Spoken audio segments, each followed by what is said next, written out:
Hola, ¿qué tal amigos? ¿Cómo están? Espero que estén excelente. Ya casi estamos en noviembre y bueno, al ser octubre tuvimos el mes del Rosario y antes de comenzar con el episodio quiero invitarlos a que nos animemos a rezar esta oración que a primera instancia es muy repetitiva y aburrida. Pero el repetir Aves Marías con calma, devoción y espíritu de oración va calmando nuestro siempre agitado corazón y mente por ese estilo de vida tan acelerado, y esta disposición de silencio, tanto exterior como interior, nos ayuda a que mientras rezamos cada misterio, podemos verdaderamente contemplar episodios importantes de la vida de Jesús, eventos que llevan a nuestra redención y que gracias a la misma hoy podemos sabernos amados, rescatados y parte de una vida nueva en Cristo. Ojalá y nos animemos más a rezar el rosario y unirnos a tantas intenciones que hoy el mundo necesita. Y tanto estas necesidades colectivas como personales, y sobre todo interceder junto a la Buena Madre por la salvación de todas las almas. Y bueno, después de esta mini cápsula sobre el rezo del rosario, recapitulemos tantito sobre el episodio anterior. Hablábamos del gran momento en donde Dios interviene en la historia del hombre y se encarna por medio de María y la acción del Espíritu Santo en ella. Hablamos un poco acerca de aquella mujer siempre presente, silenciosa, y profundizamos en el significado del anuncio del ángel Gabriel, terminando con el Magnificat. Ahora nos situamos en el momento en el que María regresa a Nazaret después de haber visitado a su prima Isabel, ya con una pancita de embarazo más notoria, y aquí empieza la historia a ponerse interesante. Vayamos con el primer punto. Número 1. ¿Y de quién es ese niño? Aún sin haber nacido el niño Jesús, la situación iba a complicarse. María estaba desposada con José. Esto equivale a estar comprometida con él, pero en ese entonces ya se nombraban esposo y esposa, aunque no vivieran juntos. Entonces, si asumimos que María regresó unos meses después de su embarazo, donde ya era notorio, si esto fue así, María probablemente fue señalada por su comunidad como una mujer que no respetó el tiempo antes de la boda y estuvo con José, o peor aún, que fuera una mujer adúltera. Vamos a leer un fragmento del capítulo 1 de Mateo en el versículo 18. Este fue el origen de Jesucristo. María su madre estaba comprometida con José, y cuando todavía no habían vivido juntos, concibió un hijo por obra del Espíritu Santo. Entre paréntesis digo, aquí viene lo interesante. José, su esposo, que era un hombre justo y no quería denunciarla públicamente, resolvió abandonarla en secreto. Mientras pensaba esto, el ángel del Señor se le apareció en sueños y le dijo: José, hijo de David, no temas a recibir a María tu esposa, porque lo que ha sido engendrado en ella proviene del Espíritu Santo. Ella dará luz a un hijo, a quien pondrás el nombre de Jesús, porque él salvará a su pueblo de todos sus pecados. Entonces, lo que sabemos es que José pensaba abandonarla en secreto, porque José era justo. ¿Qué quería decir la justicia en aquellos tiempos? Era aquel que se somete completamente a la voluntad de Dios. Entonces, José, que era un hombre justo, es decir, no pensaba que María mereciera ser repudiada y por consecuencia condenada a morir apedreada por el crimen de adulterio, entonces decide abandonarla. Aquí se encierra un misterio que da a dos maneras de pensar. El primero es el más popular y el que se ve en algunas películas sobre el nacimiento de Jesús, y esta postura es que José se sorprende de ver a María embarazada y sabiendo que no es de él, pero conociendo la virtud de María y no queriendo dudar de ella, decide entonces ante la duda simplemente abandonarla. Eso significa que María no le dijo a José lo sucedido antes de irse con Isabel, su prima. La segunda postura, por así decirlo, es que María, como buena esposa, le cuenta todo el misterio de lo sucedido a San José sobre su anunciación. Y José, creyéndole, se siente sobrepasado por este misterio que prefiere separarse de ella como para no estorbar o entorpecer este grandísimo acontecimiento. Para ambas posturas es compatible lo dicho en el Evangelio. José piensa abandonarla en secreto. Pero al recibir también el anuncio del ángel, José comprende que él tiene un papel y un propósito en este plan de Dios. Primero, el ángel le dice a José: no temas en recibir a María, tu esposa. Es decir, en ningún momento Dios desacredita o invalida el matrimonio de los dos a causa de la encarnación de Jesús. Y por otro lado le dice: le pondrás por nombre Jesús. Le está dando autoridad terrena sobre su hijo, porque Jesús significa en arameo Dios salva. Era el nombre que necesitaba tener Jesús, la misión a la cual estaba llamado a hacer y por la cual se estaba encarnando. Entonces José recibe esa autoridad y misión de ser el padre terrenal de Jesús con todo lo que esto implica. Ahora, José también esperaba la redención, era un judío y esperaba la llegada del Mesías. Esta noticia seguramente también lo llena de gozo y estremecimiento.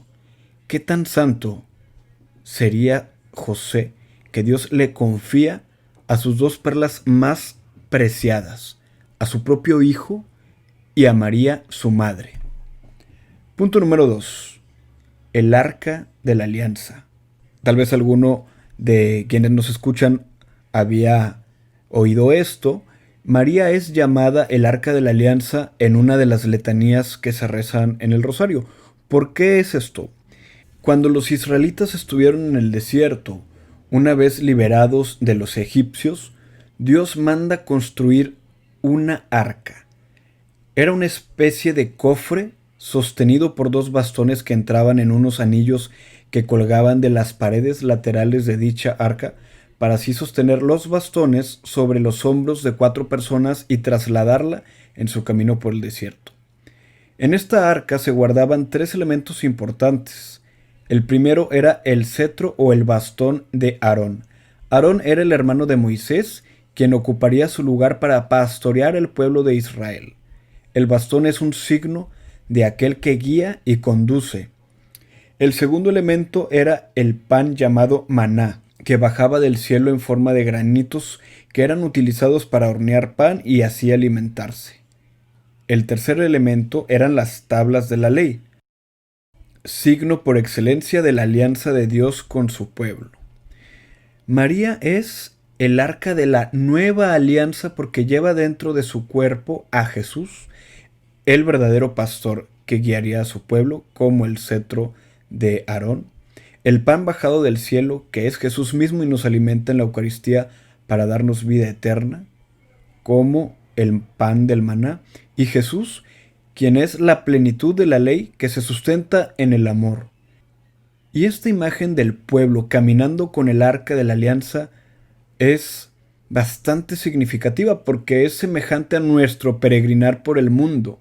Caminamos con María, la nueva arca de la alianza, y María nos lleva con Jesús. Y María, desde su embarazo, desde las primeras semanas que Jesús está en su vientre, ella ya sale como misionera a llevar la noticia de El Salvador. Su prima Isabel, representando a la humanidad, quien recibe a Jesús mismo a través de los pies incansables de María, madre de todos nosotros. Entonces, de manera física, María es esa arca de la alianza que se prefigura en el Antiguo Testamento. Punto número 3. El nacimiento del Mesías. Hay un libro que les quiero recomendar llamado El Evangelio Secreto de María. Es una novela del padre Santiago Martín a partir de lo revelado en las Escrituras y lo que se conoce por tradición. se escribe de una manera muy desmenuzada el Evangelio de Cristo desde los ojos de María, iniciando desde la Anunciación e inclusive un poco antes. En este libro, el padre Santiago logra plasmar de una manera muy humana los sentimientos y pensamientos que pudo haber experimentado María en los momentos más importantes de su vida y la vida de su Hijo Jesús. Y de este libro tomaré algunos elementos para poder aproximarnos a cómo pudo ser el momento del nacimiento del Salvador. María y José eran de Nazaret, y justo durante ese tiempo del embarazo de María, el emperador pide un censo, y este censo debía realizarse en la ciudad de nacimiento de los varones de familia, lo cual obligaba a Jesús, María y José viajar desde Nazaret hasta Belén para registrarse en dicho censo. Y como José había nacido en Belén, también así se cumple la profecía de Miqueas que mencionamos anteriormente, y aquí la volvemos a decir. Pero tú, Belén Efrata, aunque eres pequeña entre las familias de Judá, de ti me saldrá el que ha de ser gobernante en Israel. Ir de Nazaret a Belén era un viaje de 150 kilómetros según Google Maps, un viaje a pie de 32 horas. Por supuesto, tenían que descansar, comer, dormir, probablemente al aire libre. Viajar montado en un burrito tal distancia seguramente no era para nada cómodo. Entonces fue un viaje difícil y cansado. Llegar a la ciudad de Belén debió ser un gran alivio, estando sumamente cansados del viaje, pies y cuerpo adoloridos, y el saber que pronto estarían en una posada o en un albergue seguramente los llenó de tranquilidad. El detalle es que por causa del censo la ciudad estaba a reventar. María empieza a sentir cómo el momento del nacimiento de su hijo se aproxima. Imagínense ustedes el grado de estrés de José, de no encontrar lugar digno para que el mismísimo Hijo de Dios naciera. Imaginemos los pensamientos de José, como diciendo: necesito encontrar un lugar digno. Se trata de María, se trata del Mesías, el Hijo de Dios. Soy el padre de familia, ¿cómo no puedo ser capaz de dar lo mínimo indispensable para que nazca mi hijo? Seguramente ya lo llamaba su hijo, aunque no fuera de su sangre. Y pues no hubo un solo lugar en toda la ciudad que pudiera o quisiera recibir a una mujer a punto de dar a luz junto con su marido. Obviamente la gente de las posadas no sabían de quién se trataba. Aunque tradicionalmente en la canción para pedir posada, José revela de quién se trata, ¿no? María la Reina del Cielo, que madre va a ser del Divino Verbo, como dice esta canción. Pero vean ustedes cómo desde el nacimiento Dios permite que la Sagrada Familia experimente la precariedad de no ser recibidos, como si se cumpliera desde ese momento lo que dice Juan en su Evangelio: vino a los suyos y los suyos no lo recibieron. Y fíjense ustedes, desde antes de nacer. Se trataba, sin embargo, del hombre y la mujer más santos de todo el mundo en ese momento y de todas las épocas. Hay que considerar también que debieron atravesar esta prueba con una fe y esperanzas impecables, admirados también de cómo Dios permite que las cosas sucedan de cierta manera para su gloria, y sabiendo que Él mismo les proveería de todo lo necesario en todo momento. Punto número 4. Humanidad completa. Y es así como encuentran una cuevita o un portal en donde pudieron refugiarse para que se diera el nacimiento. Y no era un lugar glorioso como lo muestran las pinturas o los nacimientos que se colocan a un lado del pino navideño, llenas de luz y un pesebre comodísimo de 5 estrellas. Probablemente era un lugar oscuro, sumamente incómodo, un lugar en donde los animales dormían. Imagínense el olor a desecho de animal, entre paja y un pesebre del cual los animales se alimentan.